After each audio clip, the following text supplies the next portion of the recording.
But how do you think Jesus intended for us to take the gospel from our street to the whole world? How does he want me to take the gospel from my street, from my house in 26 Beauty Point Road, Morisset, to the whole world? How does he expect us to do that? And how does he expect you to do that? I'd like to talk about that a little bit today. And I want to do that in the context of Matthew chapter 25, which, of course, occurs straight after Matthew 24. Now, that's a truth and a half, isn't it?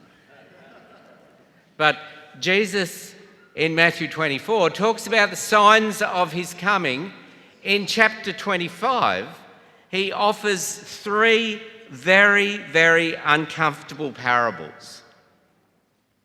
One of those parables, of course, is the parable of the 10 virgins. And even from the first times that I can remember that parable being told, I said to myself, this is a really uncomfortable parable, because if you have a look at this parable, all of the 10 virgins are sleeping. All of them are unaware that Jesus, or the master, is coming back. The master of the household is coming back. All of them are unaware of that. All of them are unaware. And to some extent, they're all caught out. But some are ready and some are not. And then I used to think, even the parable of the talents, which comes next, is also a really uncomfortable parable, because you remember that it's unfair for a start, because some are given much and some a medium amount, and then one is just given 1 talent. So what does that person do? He does the conservative, careful thing, and he hides the talent. He puts it away in a safe place, and when the master comes, the master actually says, you're an unfaithful servant because you didn't use that 1 talent in the kingdom. And then the parable of the sheep and the goats. All of these parables tell us how to live as citizens of the kingdom. Because one of the themes of Matthew, of course, is that Jesus is the king. Jesus is calling us to be members of his kingdom. That's one of the themes of Matthew. You may want to sometime look at what the themes of Mark and Luke and John might be, but that's certainly Matthew's theme. And I just want to focus for a few moments this morning on this parable, the parable of the sheep and the goats. I don't know why goats get a bad rap, but it seems to me that very often in Scripture, goats get a bad rap, but certainly that's true in this parable. But this parable does tell us something about how to reach the world from my street. I was hungry, and you gave me something to eat. I was thirsty, and you gave me something to drink. I was a stranger, and you invited me in. I needed clothes, and you clothed me. I was sick, and you looked after me. I was in prison, and you came to visit me. And the surprising thing about the sheep, in this case, the people who are citizens of Christ's kingdom, the surprising thing is they don't know what the master's talking about. Because they ask, Master, what are you talking about? What in the wide world are you talking about? When did we ever see you hungry or thirsty or in prison? And the master says, whenever you did one of these things to someone overlooked or ignored. That was me. You did it for me. That is surprisingly simple. It means that, in fact, to share the gospel, I don't need to go to Turkmenistan and learn Turkmen and then enculturate myself into a foreign environment and then share the story of Jesus. As important as that is, and I do believe that God calls some of us to go, and that could be one of those people that God is calling to do that, might be sitting right here this morning. God calls some of us to do that, and you did not look after me. And the goats will say, Master, what are you talking about? When did we ever see you hungry or thirsty or sick or in prison? And the king says, whenever you failed to do one of these things to someone who was overlooked or ignored, that was me. You failed to do it to me. It's a similar scenario. Jesus is using here a teaching method of reinforcement. And this is what not to do. But the interesting thing is these people are also unaware. They're unaware that Jesus has appeared to them as a person hungry or sick or in prison. In other words, you can stop the spread of the gospel by doing nothing for others. The really uncomfortable bit about this part of the parable is that the sheep and the goats are unaware. And I actually ask myself, can we sometimes be too aware of our service for Jesus? I'm reminded of a comment that Ellen White makes where she talks about disinterested service. That sounds strange.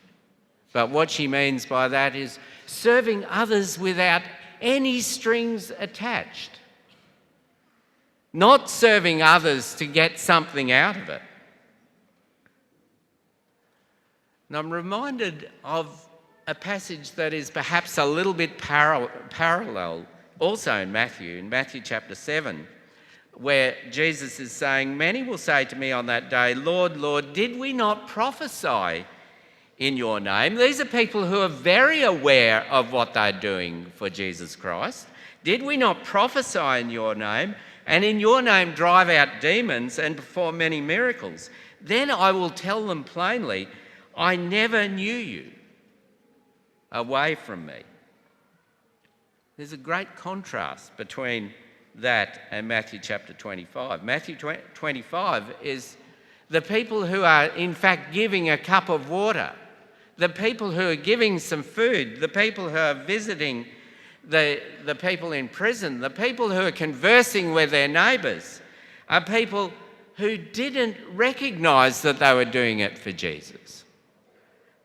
These ones in Matthew chapter 7 are in fact focused, or they think they're focused on doing things for Jesus Christ. They're doing the big things. The others are just doing the small things, giving a cup of water, a slice of bread and so forth. But these people are doing the big things. They're prophesying. They're actually driving out demons. And some of them are even performing miracles. But Jesus says, I didn't know you. Interesting, isn't it? Matthew 25, they're saying, we didn't know you, and speaking to the master.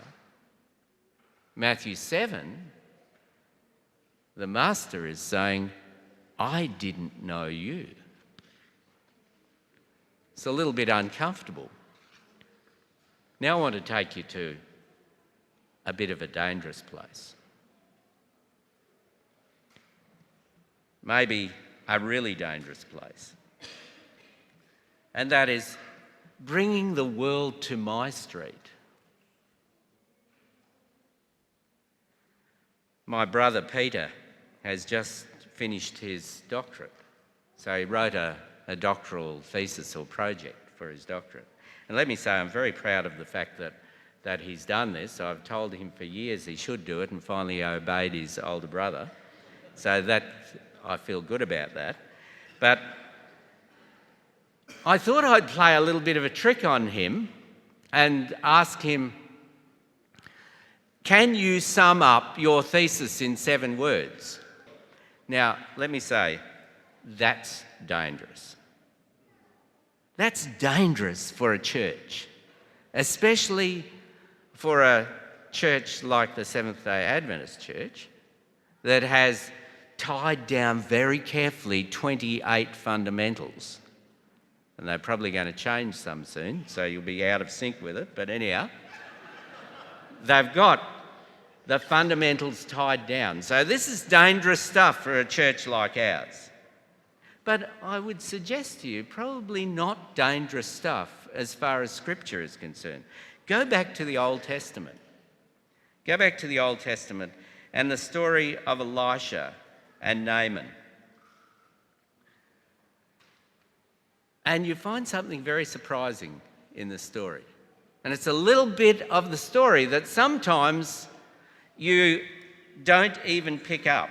This is in 2 Kings chapter 5, where Naaman is healed of his leprosy, and he comes back to Elisha. Finally, he does what Elisha says he should do, and he comes back to Elisha, all newly healed. He's in good shape now, and he has a question for Elisha, and he says, what do I do when I go in with my king into the temple of Rimmon, and the king is bowing before this false god, this god that is no god at all, but the king is bowing down, and I bow down with him. What do you think of that? And Elisha kind of ignores one of the commands in the 10 Commandments, and he says, go in peace. So God is not a tame God. Our God is not a tame God. God reacts to situations in ways that are really, really surprising to us. And when we're involved in service for him, in fact, our theology, which is what we think about God, our theology, in fact, makes some changes. Think of the story of Peter and Cornelius. God almost had to put a shoulder charge on Peter. Sorry about those who know that it's illegal in rugby league. But God almost had to put a shoulder charge on Peter to get Peter to change his mind and actually go to visit this pagan person, this Roman centurion, to tell him that he too could be a Christian. And Peter goes, finally, to this uncircumcised centurion and welcomes him into the family of God. That was in spite of text after text in the Old Testament that said circumcision is an eternal covenant, an everlasting covenant between God and his people. Acts chapter 15, verse 28, where the church in Jerusalem, service for Jesus Christ changes our minds and changes our theology. I read a book recently by Andrew Marin, who writes about his ministry to gays. And I would suggest to you that in spite of the fact the church also ran a conference on the subject of how it should respond to gays, it will not make any progress in that space until we actually interact with them. until we actually act in a loving way to them. And Andrew Murren's book, Love is an Orientation, tells us that. I learnt that while I was in Papua New Guinea. Do you know that our church has the rule that in a polygamous relationship, you can actually baptise all of the women because they only have one husband, but you cannot baptise the husband because the husband has more than one wife? It's amazing. And we will never, as a church, be able to straighten out that thing that is so crooked until we actually get in a situation where we are ministering to people who face that issue. I learned it also in my first years in ministry, where I encountered one of my members who had a real struggle with smoking. Now, those of us who have never smoked, and I've never smoked except I did try smoking moss off a fence post once, and that put me off smoking for the rest of my days. It was not good, let me tell you. It's the way to cure any smoker, should just go and smoke moss off a fence post. I'd rubbed it like I'd seen the person rubbing the tobacco and everything. Just didn't work for me. But if you've not smoked, you do not know what it's like to try to give up smoking. And one of my church members, one of my deacons, was a smoker. He was on fire for the Lord, I guess you could say that. But the only way I was actually able to... It requires from us, Jesus requires from us, a much more active response than that. I then shall live as one who's been forgiven.